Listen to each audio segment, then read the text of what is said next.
मेरा नाम Lauren booth है। मैं एक सहाफी, एक लिखारी और एक अदाकारा हूँ। असलहे समेत लंबा चौड़ा अरबी बाद में एक गोरी औरत को मार दिया। नाजरीन, दुनिया में ऐसे कई वाक़यात रूनुमा होते हैं जो इंसानी अक्ल को हैरान कर देते हैं। लेकिन क्या आप तसव्वुर कर सकते हैं कि एक ऐसी खातून जिसका ताल्लुक बरतानिया के ताकतवर तरीन सियासी ख़ानदान से हो, जो साबिक बरतानवी वज़ीर आज़म टोनी ब्लेयर की साली हों, वो अचानक दुनिया के सामने आकर ये ऐलान कर ओह, मैं मुसलमान होना चाहती हूँ। मैं अब मुसलमान हो चुकी हूँ। जी हाँ, ये कहानी है मशहूर सहाफ़ी और ब्रॉडकास्टर लोरेन बॉथ की, जिनके कबूल इस्लाम ने मगरिब के ऐवानों में एक जलजला बर्पा कर दिया था। लोरेन बूथ बरतानिया की एक जानी पहचानी सहाफ़ी थीं। उनकी बहन चेरी बूथ की शादी टोनी ब्लेयर से हुई, जो बरसों तक बरतानिया के वज़ीर आज़म रहे। लोरेन एक कामयाब करियर और ग्लैमर की दुनिया में रह रही थी, लेकिन उनका मिजाज शुरू ही से बाग़ियाना था। वो अपने बहनोई टोनी ब्लेयर की खारजा पॉलिसियों और ख़ुसूसन इराक़ पर हमले की सख्त मुखालिफ थीं। वो हक़ की तलाश में अक्सर ऐसी जगहों का रुख करतीं जहां आम सहाफ़ी जाने से कतराते थे। लॉरेन की ज़िंदगी में तब्दीली का पहला बीज फ़लस्तीन के दौरों के दौरान बोया गया।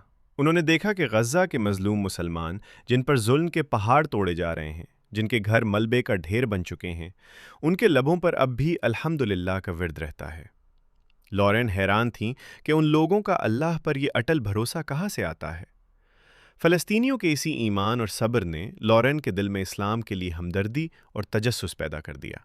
वो कहती हैं, मैं गज़ा में उन दिनों रिपोर्टिंग कर रही थी जब रमज़ानुल मुबारक का महीना था और सख्त मुहासरे और शदीद हालात में भी अहले गज़ा को साबित कदम पाया। वो कहती हैं, मैं गजा में उन लोगों के साथ मुहासरे में फंसी हुई थी जो आज भी मुहासरे में हैं। आउज़ुबिल्लाह, वो रमजान का महीना था। मैंने देखा कि लोग एक दूसरे के साथ मेहरबानियां कर रहे हैं, हालांकि वो खुद गरीब थे। लिहाजा एक दिन मैंने सोचा मुझे भी कोई नेक काम करना चाहिए। रफा के पनागज़ीर कैंप में फैमिली के लिए दुम्बे का गोश्त लेकर जाना चाहिए।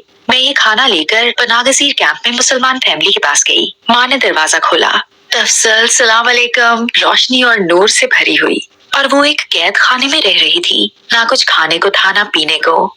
मैंने उससे कहा, तुम रोजा क्यों रख रही हो? मेरे ख्याल में तुम्हारा खुदा तुमसे मोहब्बत नहीं करता। मुझे ये कहते हुए अफसोस है, मेरे ख्याल में तो वो नहीं करता।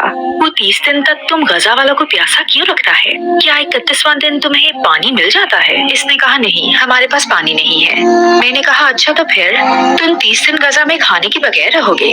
क्या 31वां दिन तुम्हारा फ्रिज भर जाएगा? इसने कहा, नहीं, ये नहीं भरेगा।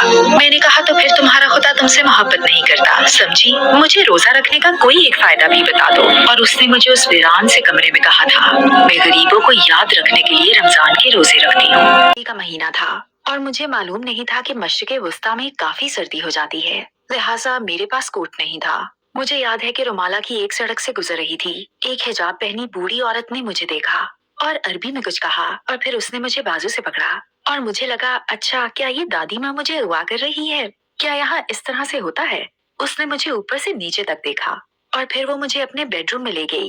कपड़ों की अलमारी खोली, एक बड़ा ओवरकोट निकाला, मुझे पहनाया और कहा, ये ला। और मैंने कहा, लेकिन क्या? इसने अपना नंबर लिखा और कहा, अब तुम जाओ। और मैंने कहा, क्या? मुझे ये कोट पहनकर ही रवाना होना पड़ा। वो ये बर्दाश्त न कर सकी कि कोई अजनबी इसके कस्बे में हो और सर्दी से कांप रहा हो, जबकि इसकी अलमारी में कोट मौजूद हो। आप मेरा मतलब समझ रहे हैं ना? अल्लाहू अकबर। और मैं जहाँ भी गई वहाँ ऐसी नरमी थी, चीजों को बेहतरीन बनाने की ऐसी सलाहियत थी। मुझे उस वक्त एक चीज ने सबसे ज्यादा मुतासिर किया। मेरा एक फ्रेंच फार्म हाउस था, एक फ्रेंच गोदाम तामीर हो रहा था, मेरे पास एक स्विमिंग पूल था, 1 एकड़ का बाग था, मेरे खूबसूरत बच्चे और एक बेहतरीन शौहर, और हर चीज थी। लेकिन अगर एक चीज भी गलत हो जाती तो मैं अंदर से परेशान हो जाती। मसलन अगर एडिटर काम से खुश ना होता तो सारा घर सर पर उठा लिया जाता। ओह मेरे खुदाया, मैं ज़हनी दबाव में हूँ, मैं ज़हनी दबाव में हूँ।